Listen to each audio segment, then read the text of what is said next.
السلام علیکم ورحمۃ اللہ وبرکاتہ۔ محترم ناظرین، دوسروں کے ساتھ اچھا رویہ اختیار کریں۔ ایک تحقیق کے مطابق کہ اگر کوئی شخص دوسروں کے ساتھ برا رویہ اختیار کرتا ہے تو اس کا اثر دوسروں پر پڑنے سے پہلے خود اس کی اپنی ذات پر پڑتا ہے۔ اس کی مثال ایسے لے لیجئے کہ اگر آپ کسی کو جلتے ہوئے کوئلے سے ماریں گے تو اس کا اثر پہلے آپ کے ہاتھ کو ہوگا، پھر دوسرے شخص کو۔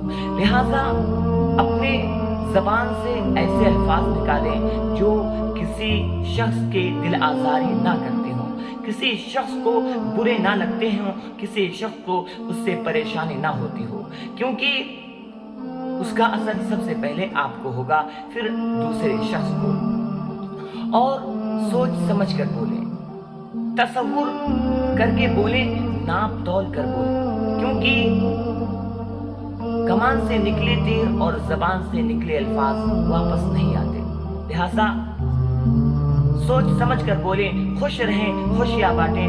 اللہ رب العالمین خوش رکھے، معاشرے کو خوش رکھے، گھرانے کو خوش رکھے، ماحول کو خوش رکھے، آمین۔ السلام علیکم۔